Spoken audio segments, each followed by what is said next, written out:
Hey everybody, today's video is going to be an unboxing of Lowrance's Elite 4 CHIRP Ice Machine. I know unboxings can be kind of boring, but when I buy something as expensive as this, which could cost upwards of $3.99 or more, I really want to know what the accessories are inside, what comes with it, what doesn't come with it, and how does it feel and look. So hopefully by watching this video you kind of get a better idea. The real difference between the Elite 4 CHIRP regular package and the Ice Machine package is really this here, the bag itself and what comes with it. So we'll cover this first. Starting with the front flap here, it has double zippers, which comes in handy if you ever want to padlock the two together, and that way no one can get in and steal your stuff. The flap itself and the rest of the bag appear to be made out of a pretty water-resistant material, and again on the inside it's another water-resistant fabric. It folds back pretty nicely so that you can see the entire screen when it's folded back, and if it were to start raining unexpectedly, it seems like you could fold it over and zip it back up with the device still standing there.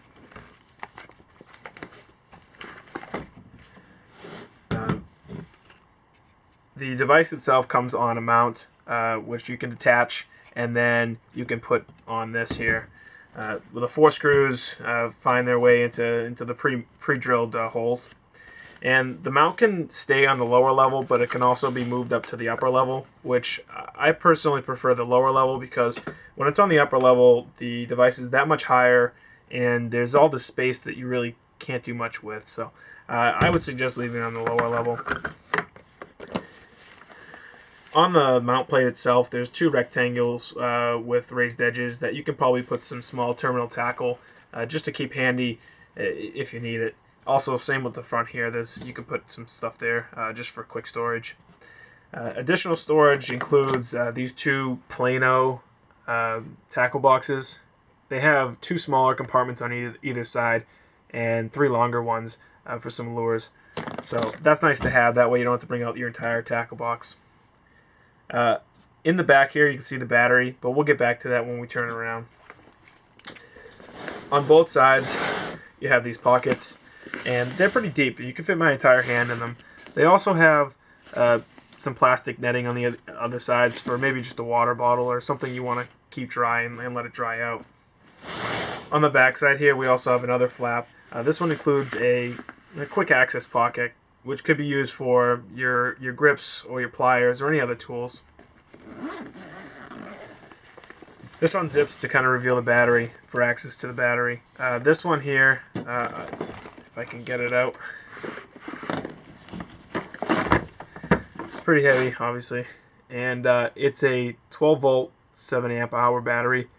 And this is the one that comes with it, and I plan on using this one here. And if I do have to use another one, get another battery, I'd suggest keeping with the 12 volt 7 amp. Now, if you were to get a second battery, there seems to be enough room for a second battery to sit right on top of the first. There's a lip here that will kind of cradle it in there, and then the provided Velcro should fit over both of those, and that way you can double your power depending on how you wire it. So that's pretty much it for the bag itself. Other than the handle, it's here. It's pretty rigid. You can tell by the white of my knuckles that it's pretty hard to bend, and the seams they look pretty good.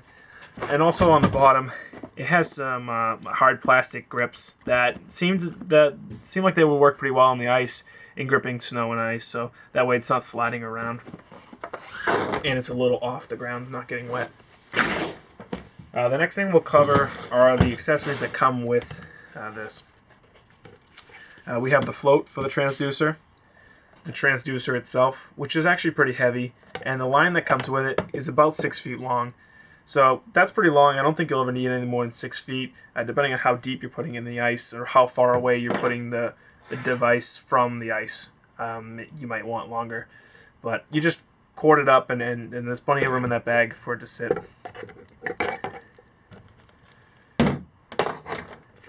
Here we have the charger with the alligator clips for recharging the batteries.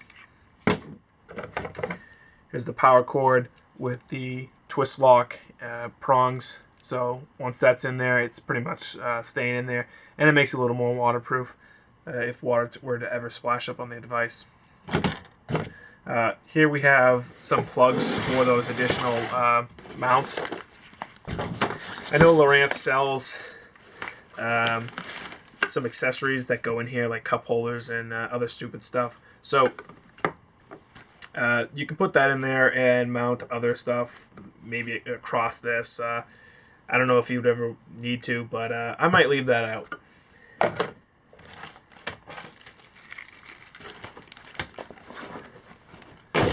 The other thing that comes in the accessory package here are the nuts for mounting it, a length of Velcro for securing the batteries down, and also this little foam ring here, which is the depth adjustment grommet. So if you look at this diagram here, we have the transducer with its wire, and also it comes with this this plastic cord here, and that's what this one is. It's pretty much a sacrificial cord that takes most of the weight of the transducer, and especially if the transducer were to ever get stuck in the ice, you'd want to gently tug on this wire, this length of cord here, and not these wires, because you might damage the inside wires. The transducer has a little pass-through.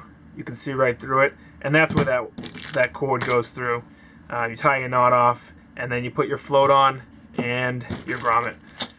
You can adjust the height of the float, so if you want it deeper in the water, you move the grommet up, and if you want it shorter in the water, you move the grommet down. So that's that. I don't know if you can see that diagram. If you want to pause the video and see it, that's fine. So that covers most of it, and obviously here's the device itself. I'll have a video later when I get it all powered up, and that way you can see it. One of the benefits, I'll clean this up, of buying this the time I bought it, Lowrance offered this rebate, which they may offer it again. Basically, when I bought it, it came with a free HDI 83-200 transducer, which is a transom transducer, which you mount over the side of a small boat. I'm going to use it on my kayak in the summers, so that way when I buy the Elite 4, I can use it in the winter with the ice package and the summer with this transducer. So I look forward to using it in both seasons and getting my money's worth out of it. So hopefully this video helped you, and I'll make more like it hopefully when I get it all set up in my kayak and when I'm using it on the water. Alright, thanks guys.